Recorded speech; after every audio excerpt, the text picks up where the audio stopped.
அனைவருக்கும் வணக்கம். அதாவது நேரு ஒரு நாள் ட்ரெயினில் போயிட்டுருக்காரு. ரொம்ப நேரமாக அவர் வந்து உழை அதாவது கட்சி வேலையை பார்த்துட்டு தூக்கம் இல்லாமல் இப்போ தான் படுக்கிறாரு. பக்கத்து பெட்டியிலேருந்து கொரட்டை சத்தம் கேட்குது. இந்த கொரட்டை சத்தம் யாராக இருந்தாலும் எரிச்சலை உண்டு பண்ணுற ஒரு சத்தம். ஐயோ, நம்ம தூக்கம் கெட்டு போகுதே, இப்படி கொரட்டை விட்றாங்களேன்னு யாராக இருந்தாலும் நினைக்கிறாங்க. நேரும் அப்படி தான் நினைக்கிறாங்க. பக்கத்தில் இருக்கிற தொண்டரை கூப்பிட்டு அந்த கொரட்டை விட்றவரை கொஞ்சம் எட்ட போய் படுக்க சொல்லுங்கள், நான் கொஞ்சம் நேரமாக தூங்கணும்னு நேரு கேட்குறாரு.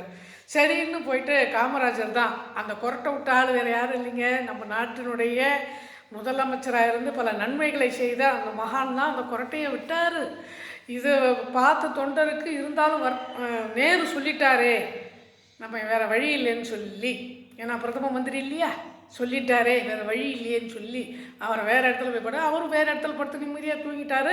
பிற்காலத்தில் இருவரும் அரசியல் சம்பந்தமாக நெருங்கிய நண்பர்கள் ஆயிட்டாங்க. என்ன பண்ணுறது, எதாக இருந்தாலும் அப்புறம் விட்டு கொடுத்தானே ஆகணும். அது மாதிரி தான் நம்ம தூக்கத்தை கெடுக்கிறது இந்த கொரட்டை, அடுத்தவங்க தூக்கத்தையும் கெடுக்கிறது இந்த கொரட்டை தான். அடுத்தவங்க என்ன நினைப்பாங்களோன்னு பயந்து தூங்காமல் இருக்காதீங்க, தூங்குங்க. பின்னாடி எல்லாம் நன்மையாக முடியும். கொரட்டைக்கு குட் பை சொல்லிவிட்டு நல்லா தூங்குங்க. நல்லா நம்மளுடைய உடல் நலம் தானே நமக்கு முக்கியம். இந்த வீடியோ பிடிச்சிருந்தால் ஷேர் பண்ணுங்கள், லைக் பண்ணுங்கள். மீண்டும் சந்திப்போம்.